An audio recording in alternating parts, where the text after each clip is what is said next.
আজ একটা খুবই সাধারণ কিন্তু একটা জটিল প্রশ্ন দিয়ে শুরু করব। একজন নারী আসলে কখন শক্তিশালী হয়ে ওঠেন? শুধু চোখে চোখে কথা বললে, নাকি ভয় না পেলে, নাকি সব কাজ একাই সামনে নিলে, নাকি এর থেকেও অনেক বড় কিছু, এর থেকেও গভীর কিছু? একজন নারী প্রকৃতপক্ষে তখনই শক্তিশালী হয়ে ওঠেন যখন তিনি দুঃখে ভেঙে পড়লেও আবার নতুন করে নিজেকে গড়ে তুলতে পারে। যখন হাজারটা নায়ের ভিড়ে তিনি নিজের যোগ্যতায় হ্যাঁ আদায় করে নিতে পারে। যখন সবাই বলে তুমি পারবে না, তখন তিনি প্রমাণ করে দেন আমিই পারি। শক্তিশালী হওয়ার 5টি ধাপ, কিন্তু এই পথে আপনি কিভাবে হাঁটবেন, কিভাবে একজন শক্তিশালী নারী হয়ে উঠবেন, সেই সম্পর্কে আজকে আলোচনা করব। তো চলুন ভিডিওটি শুরু করা যাক। নাম্বার 1, না বলতে শিখুন। সহজে সবকিছুতে রাজি হয়ে গেলে, সবকিছুতে হ্যাঁ বললে মানুষ আপনাকে ব্যবহার করবে, আপনার সম্মান, আপনার সময়, সব কিছুকে সস্তা মনে করবে। তাই শান্তভাবে কিন্তু দৃঢ়ভাবে না বলতে শিখুন। এটা শুধুমাত্র আপনার অধিকার নয়, এটা আপনার সম্মানও। নাম্বার 2, আর্থিকভাবে স্বাধীন হন। নিজের উপার্জনের উপর দাঁড়ানো মানে নিজের আত্মবিশ্বাসকে শক্ত করা। যত ছোটই হোক, সেই উপার্জনের আলো আপনার চোখে ভিন্ন দ্যুতি আনবে।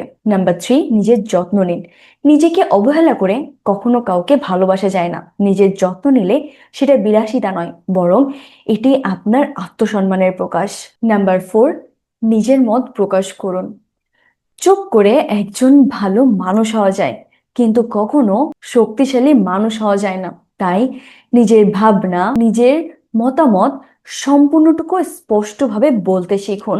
নাম্বার 5, আত্মসম্মানকে আগে রাখুন। যে সম্পর্ক আপনাকে ছোট করে সেটা ভালোবাসা নয়, বরং সেটা একটি শিকল।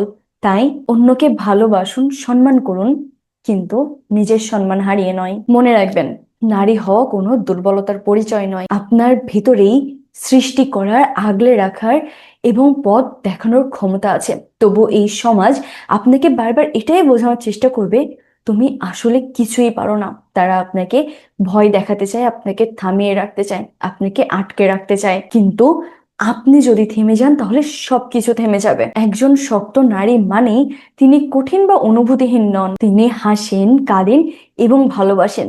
তবুও তিনি নিজের সীমা ও সম্মানকে আঁকড়ে ধরে রাখে। কারণ আপনি নারী, আপনি আলো, আপনি আগুন। আপনার নিজের মধ্যে এমন এক ধরনের শক্তি আছে যার মাধ্যমে আপনি অসম্ভবকেও সম্ভব করতে পারেন। তাই আজ থেকেই শুরু করে দিন নিজেকে নতুন করে গড়ার যাত্রা। লোককে দেখানোর জন্য নয়, বরং শুধুমাত্র নিজের জন্য। ধন্যবাদ সবাইকে।